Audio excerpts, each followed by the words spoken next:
My guest is Natalie Foskey. She's the owner of Key Choice Commercial, a commercial real estate company in Lynnwood, Washington. I'm also joined by Chris Goldman. Chris, why don't you introduce yourself? My name is Chris Goldman. I'm a business coach and marketing strategist with the biz marketing team, and excited to be part of this conversation with a great business owner in our area. We were reminiscing before we turned on the record button about how biz marketing and Chris Goldman in particular helped Natalie's company actually come up with a new name. And that was a cool journey. Before, what was the name of the company before we? Well, it still is Bradley Commercial Real Estate. Okay. Yep, that's our LLC. Got But it. we added the trade name of Key Choice Commercial Real Estate.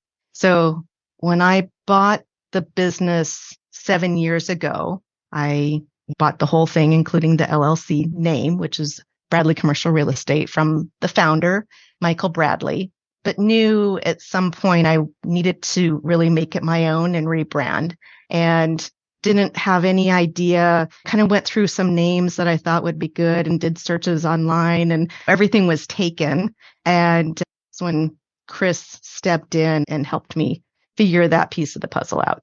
Here we are 4 years later, and I'm glad to see that your business is thriving. And I can't wait to dig into how you've done it and your journeys. What inspired you to get into commercial real estate or the commercial real estate industry? It started with a farm in Canada. I know, who would have expected that? My grandparents were immigrants from Poland and bought a 10-acre farm close to the town of White Rock in Canada, right across the border. Mm-hmm. And were chicken farmers and basically lived hand to mouth, ate what they grew, had a few cows and chickens, sold eggs and that type of thing. Grandparents passed on and mom and dad inherited the farm, and White Rock was growing tremendously. And during that time, they were doing a lot of city planning meetings. Mom and dad were attending those, and they were deciding what was going to happen with that area. So as mom and dad were in the planning stages of that, one of the things that they really needed was high density residential in that area. And mom and dad could feed into where that should be. And it ended up being on this 10-acre parcel of land that was sold 12 or 13 years ago. And with those funds, mom and dad invested in commercial real estate. But that was the second piece. The first piece was a 2.5-acre parcel that was a little bit further west, and developer bought that, and that's currently where Home Depot is in White Rock. So yeah, wow. That was the first piece. And when mom and dad sold that building, they were asking us, I'm the oldest of 3 daughters, what should we do? And I had a friend who we happened to be driving through Marysville, and she pointed at this building and she said, yeah, we get a check every month because my husband's great uncle owned that building. Oh, that sounds really interesting. So it was his descendant owned a percentage of it. So they ended up with a check every month from the rent. So I thought that sounded like a really good thing, and mom and dad should really consider commercial real estate. And so they found a great commercial real estate broker in Edmonds, and he started looking for property for them. And the first building that they bought was the building that our office is actually in Lynnwood. And it's a weird little building. It's a light industrial building with industrial on one side and residential on another. And it was before Lynnwood started really city planning. So it was kind of, someone's probably just put in a automotive location. And so pretty soon they're building some little industrial buildings around. So that's our first one. Okay. So my office is here, and then we leased out the rest of the building. And that was the first investment. And then they bought 2 other larger investments, one in Mill Creek and then one in Renton Highlands. So, nice. So during that process of learning about commercial real estate and how to go about looking at properties and valuing properties and how do you make those decisions, I was in on all of those meetings and got really interested in it and found out that North Seattle College has a 2-year real estate program. So I did that, and it was mostly residential, but there was enough carryover to commercial real estate that was great. And when we first bought the larger buildings, properties, we had to have commercial property management take care of those properties. And they're all retail centers. We would meet with our property managers every month. We had 2 different property managers. So met with them every month and just learned a lot about leasing and triple net leases and winter services and roofs and parking lots and all these crazy things. And the idea was eventually someone in the family would be managing those properties, take over the management. I felt like I had the education because I'd taken the 2-year program at North Seattle College, but didn't really have the experience. But it was at a point where one of our property managers announced that he was going to retire and he would help us to find a new property manager. And I thought, oh, this is perfect time. I can take over the management of that commercial building.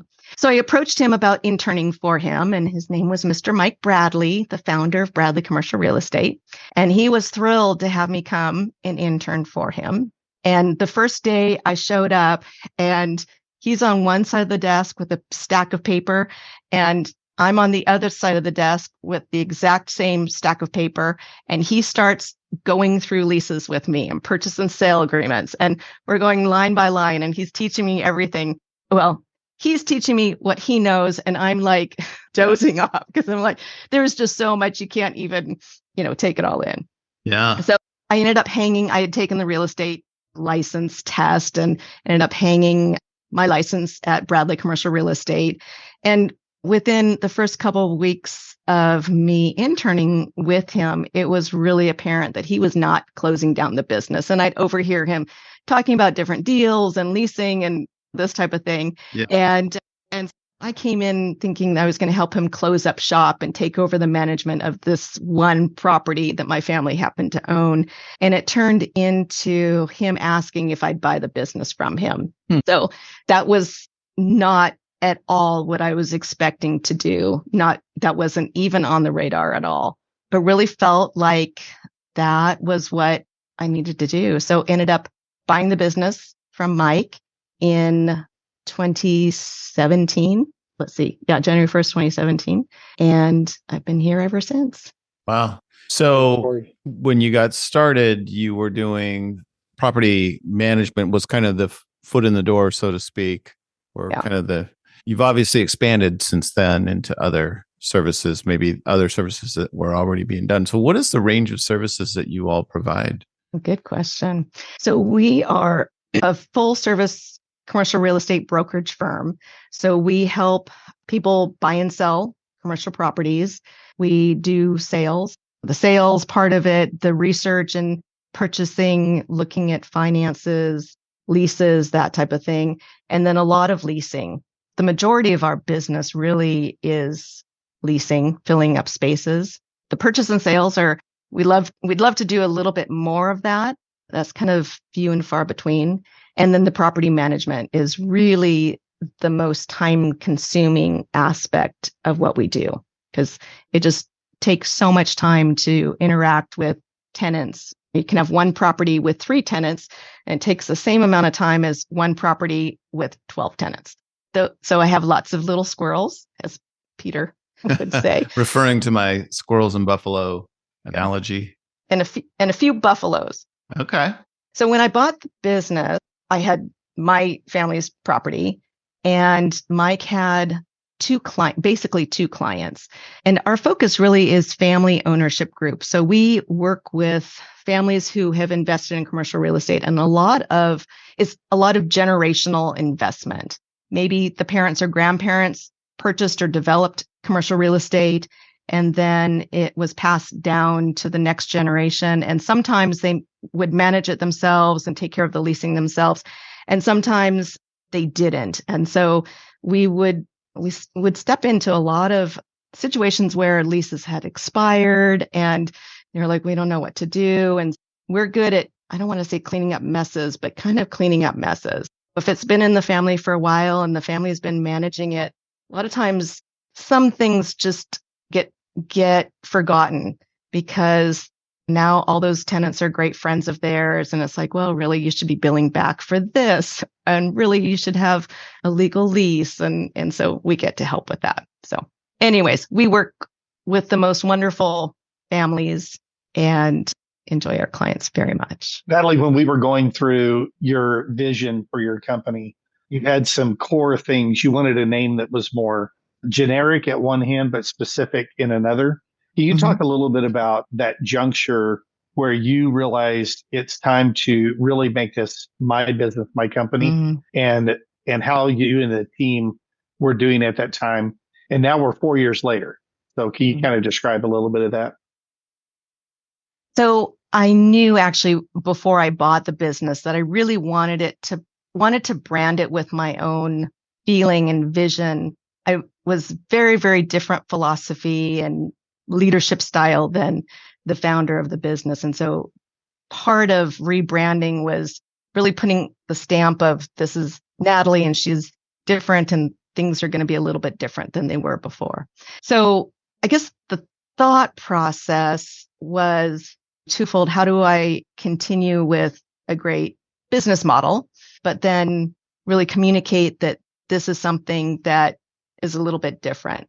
Part of it was, how do we come up with a name? Like I said before, what should we call it? And Chris, you were fantastic in putting together a team of people, and we sat on a Zoom call and everyone fed into what are different ideas. And everyone kept saying you should do something with your name. So when we went from Bradley Commercial Real Estate, which was very much Mike Bradley, and that was great.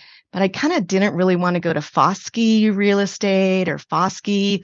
First of all, it's kind of difficult to pronounce and understand. And people are like Foskey or Forsky or that type of thing. So I didn't want to do that. But I did like the key end of Foskey. So we used that and came up with Key Choice Commercial. And I have since had that trademarked. I've trademarked the name. There's a lot of key things. So there's Key Bank, Key Arena, and all of that type of thing. So I think Key kind of stands out. People, and I'll hear someone say, "Oh yeah, that Key Real Estate, right? That Key Real Estate." As well, Key Choice Commercial. But that's And where we ended up. The image on your logo with the key, obviously symbolizing real estate, is such a iconic look. We know you guys came up with that for us. Oh yeah, Peter. Yeah. And we've been having Land's End do some branded wear for us. And they love the logo so much, they asked permission to do some sample things that they would put in their catalog. Like, yeah. Free advertising. There you go. Awesome. Well, we'll see. We're kind of a little teeny tiny niche in the Pacific Northwest. Yeah. You get some call from New York, some multi-billion-dollar investor. Hey, could you help me? I'm looking at the Northwest. So. And I'll be like, I can help you. Find someone that can help you. Yeah, there you go.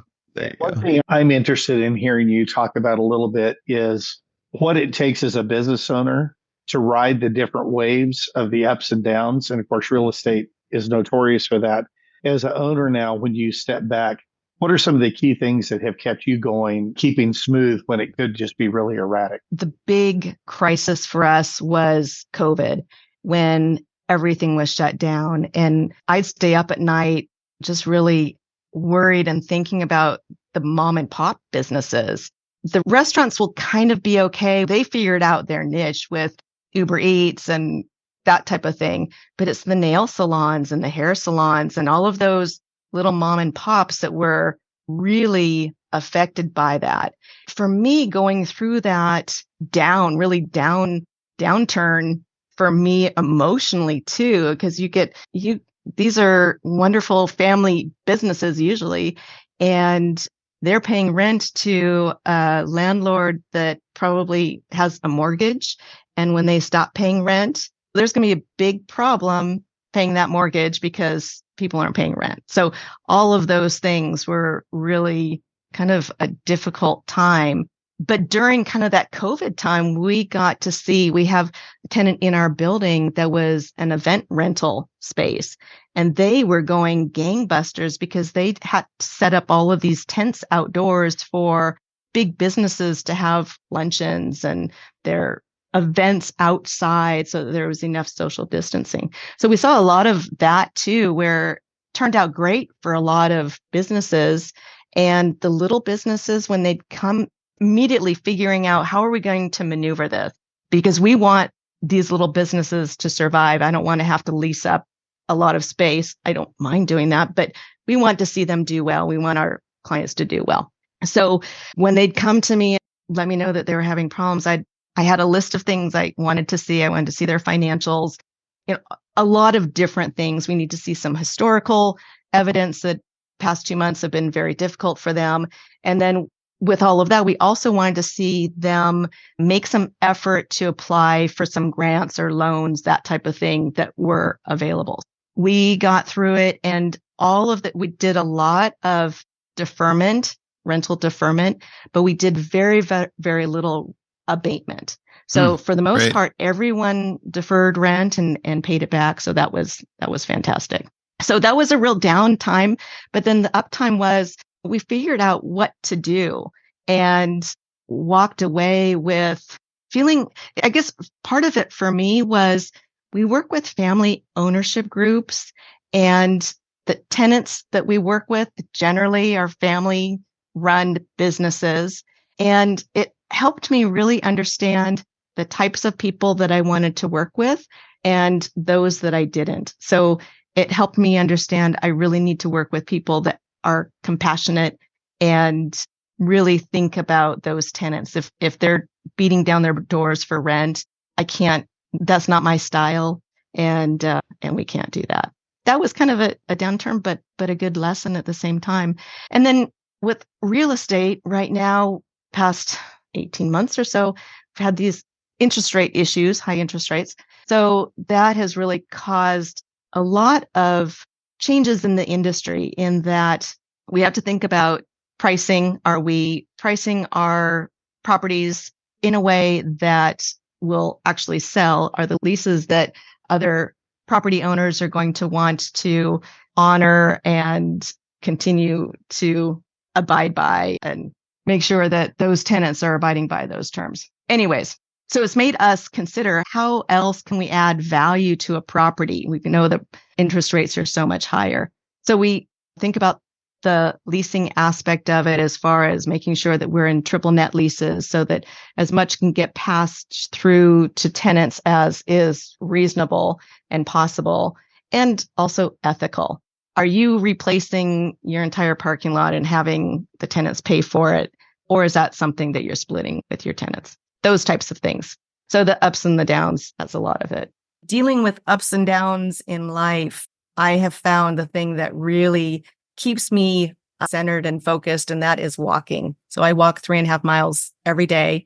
So we live near Five Corners in Edmonds. I walk down Main Street, get down to actually now where Molly Moon is, and turn around there and come back up the hill. And during that hour and 15 minutes in the morning, a lot of times the dog comes with me, and a lot of mornings she's like, I'm going to stay home and go back to bed. Regardless, I am listening to books constantly. And this morning I was like, I wonder how many books I've actually listened to. And so I came up with my list and going on 60 books that I've listened to in the past couple of years of walking. And that it just really fills my soul. So the other thing too is I'm kind of a numbers geek person, and the American Heart Association says you should have 150 minutes of exercise every week. So I have this little app on my phone. It's a Google Fit. So Google has this app free, and I calculate my heart points. So my goal every month is 2,500 heart points. And this month so far, I think I've got 2,700. But so I average quite a few heart points every day. And I love seeing that number on my phone when I open it up. Can I ask you a question? How does that affect you as somebody managing your office, your team, and your business? So one of the things is encouraging my staff to also be active becomes such a fulfilling part of my day. And for me, encouraging them to get outside and do something that you enjoy. The other thing that I incorporated about 1.5 years ago is we go through some of the books that I've enjoyed most. Right now, we're going through the book Cues, Cues, written by Vanessa Van Edwards. And it's a lot about nonverbal cues. And how do you communicate in a way and with charisma so that people listen, and then being tuned into how people are communicating. During our weekly meetings, I usually start off with a icebreaker question. My icebreaker question today was, when have you seen someone display a cue and you knew exactly what they meant when this nonverbal action, whatever it was? And I shared I was in a meeting yesterday with someone, and the attorney in the meeting did this nonverbal thing that was just, she communicated frustration. And I was thinking, I wonder if she knows how she just came across, because it just was so blatant. Those types of little things. We're reading cues right now. We've read Atomic Habits by James Clear, and that's fantastic. And one little quote that I have from that book that I love is, every action you take is a vote for the type of person you wish to become. You think about every action. So every morning that I get up and put my tennis shoes on and get out the door is a vote for me wanting to take care of myself and enjoy my time in the morning and fill my cup so that I can have a great rest of the day. Fantastic. That's great. One thing, you've touched on it maybe a little bit, but leadership, your leadership philosophy, leadership styles vary widely. Can you describe your approach to leadership and how it's evolved over the years? When I bought the business, it was me, an intern who was very, very part-time, and then a bookkeeper. And she quit 4 months in. So it was me and this very, very part-time intern. The thing I knew for sure was that I didn't know anything. So when I first started, I reached out to a couple of people that I knew were business people and asked them different questions about, I've got this situation, what would you do? And got some help that way.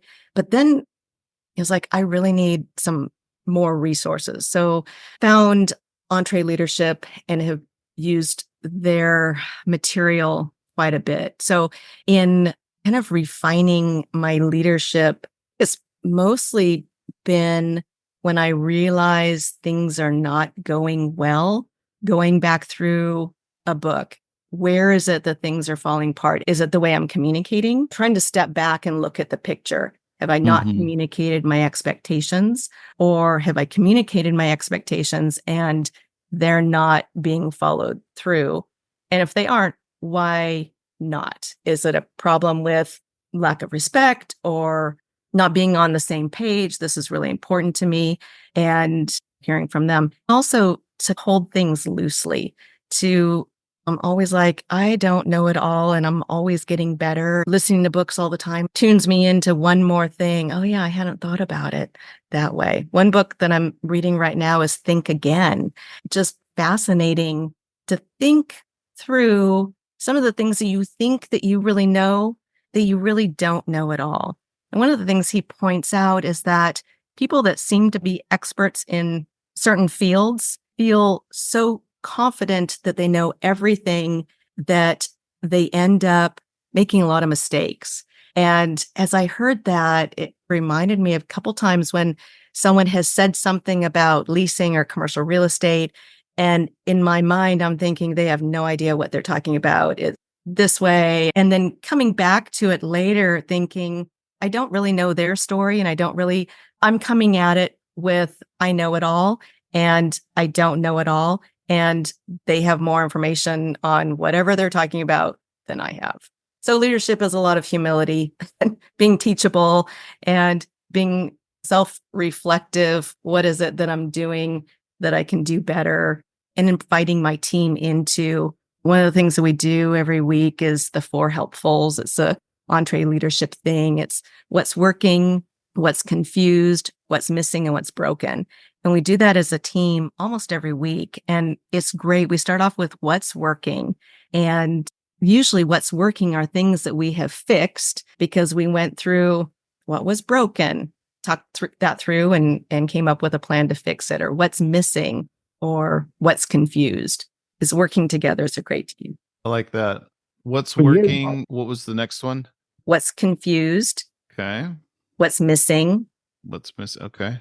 and what's broken. broken. Yeah. Got it. Think about adding team members, like you're just talking about. What are some of the characteristics that you're looking for as a business owner that really drives your passion towards certain hires? So about a year and a half ago, I started using Patrick Lencioni's material with the 6 types of working genius. Now that I know my working genius, I understand why I get frustrated. One of the first things I do is when we're looking at someone who really seems like they're going to work out and be a good fit, I'll have them do the working genius assessment. And that has been fantastic. I have a lot of people who love to complete projects and check off boxes and that type of thing. And that is not me at all. And one of the great things about doing the working genius is finding out that things that were always very, very difficult for me were not necessarily a bad thing. It's how I wired, and there are great advantages of these different things. I'm an inventor. I love to start new projects, but I'm not so great at pushing them past the finish line. And I do that all the time. You have to, right? But it's not my favorite thing. But having people on my team that are willing to pick up the pieces from the things that I've started and push them across the finish line, that's what I'm looking for. Sounds familiar. I find so many people that are business owners that are also inventors, and I was growing up, that was always very frustrating to me. Yes and no. I love to start new things, but finishing them was a big problem. And you end up with lots of craft projects that are started and never, some of them are finished, but then you have a whole bunch that aren't finished anymore. But I'm finally to the age where I'm like, okay, I understand this about myself. Before I start a project, I really need to think through, really the starting it is the funnest part for me. And now I'm knitting. So I get to start things over and over and over again because I start a project and I rip the whole thing out and start it again, rip it out, rip it out. So I found the perfect craft for someone who loves to invent. We're big fans of Patrick Lencioni as well, and have done some of his work, especially the Working Genius and the book. Oh, what is it? The Ultimate Team Player? Yep. Ultimate Team Player. Okay. Yeah. I haven't done that one, but I've got my list of books. That was here. before the Working Genius came out. Okay. Yeah. So that was kind of the lead up to that. So the Working Genius book was about kind of getting a little more involved in the execution of the Essential Team Player piece. I mean, the Essential Team Player, all of his books are so good because of the way that his style, the story style that he uses in his books, I really enjoy. So yeah, that's neat to hear.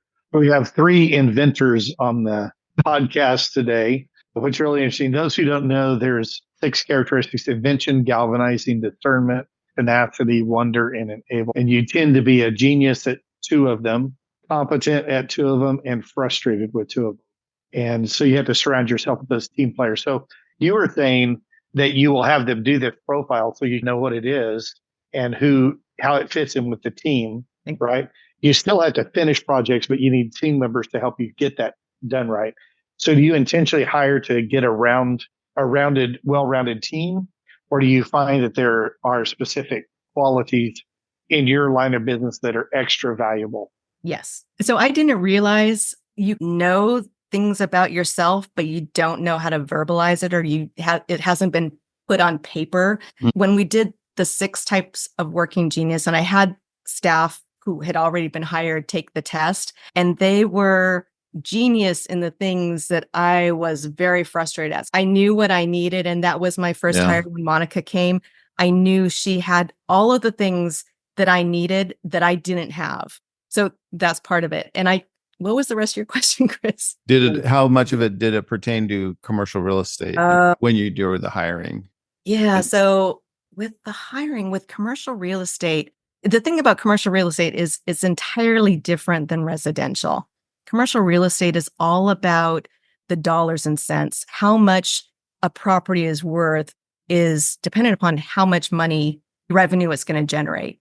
It's not about, well, you don't want it to be emotional, because when it becomes emotional, that's when the whole thing kind of falls apart. You want to make commercial real estate decision based on dollars and cents. And if you're leasing a space, will my business support, do I have enough income with my business that I can pay rent and all the expenses do well? If I'm buying commercial real estate, am I going to be able to make enough money to make it worthwhile? If I'm going to have a mortgage, thinking about, can I pay my mortgage? Right. And what if I end up with a couple of vacancies? How does that work? So when I think about the working genius and the real estate aspect of it, for me, I'm have the inventor aspect. So I love to start new projects. So I love when I have a new tenant come in and they're excited about a new space. And it's like, okay, well, let's talk about if this is going to work for you. Does it meet your needs in location and size, parking, all of that? And then that's kind of the exciting part for me. Doing the negotiations is great. And then once we start really working with them and pass them off into property management, that's when someone else takes over and gets all the pieces, and we have to bill them every month, and they have to pay their rent, and we need to pay all the bills for that property. And I've got wonderful people that love to do things every single month the same way. I'm like, oh, that just boggles my mind. Every month they've got a checklist and they check it off every single month. And by the 27th of the month, all of these things have been done. I'm like, oh, I am so thankful for people like that, because that is not me. As you're looking forward now, we've come out of COVID. There's been a lot of adjustments in your field.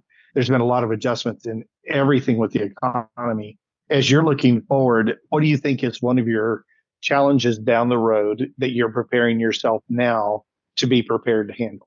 So some of the changes that are happening, especially with our portfolios, are zoning changes in density in certain areas. And the state of Washington has the goal to add, I guess, 1 million new households in the next, 10 years.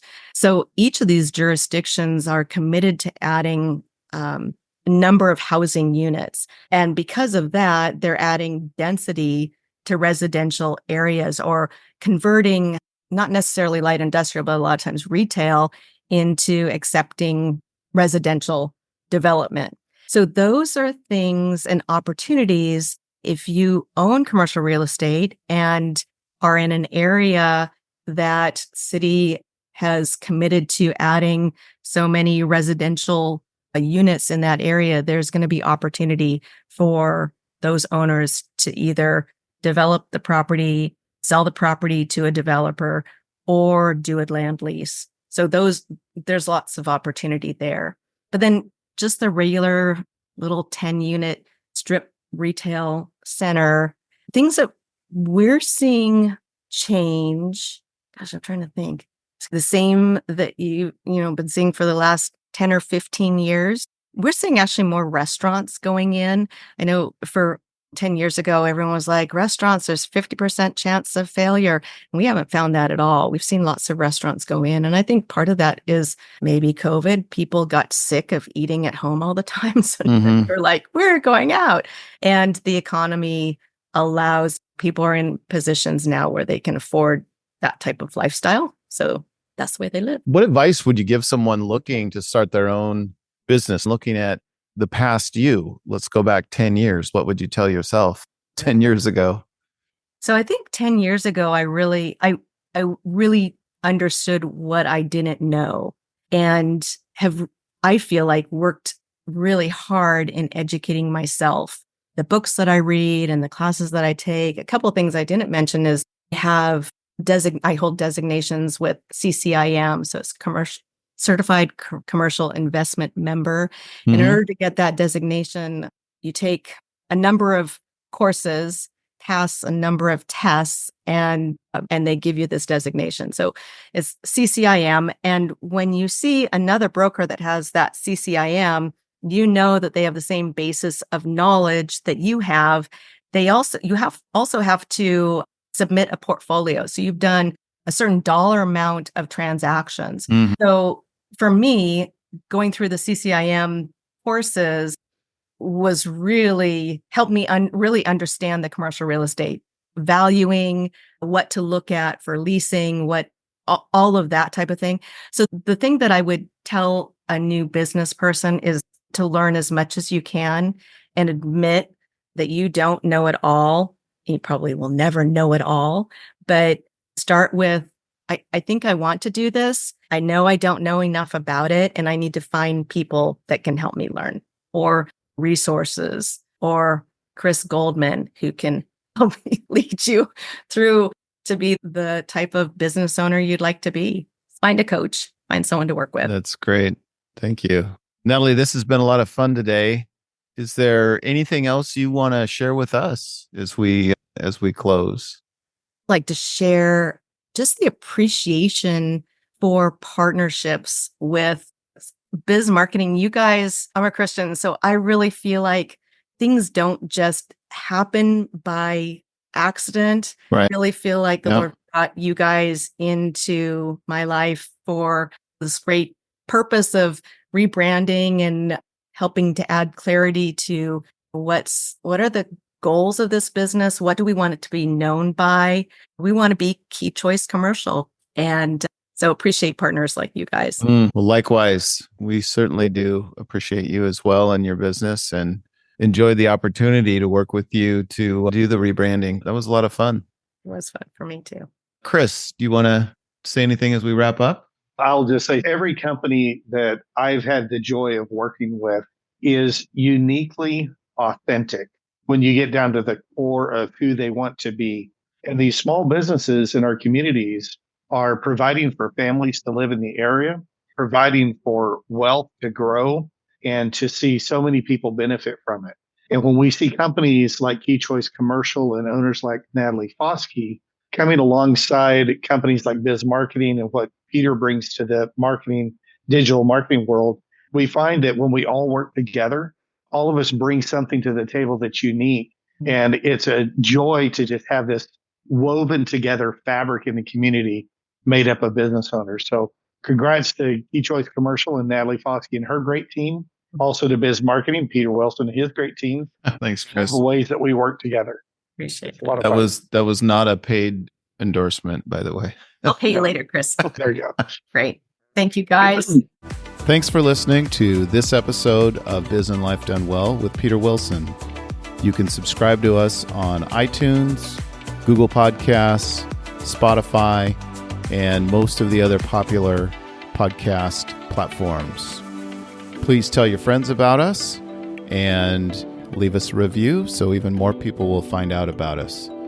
Thanks again. We'll see you soon.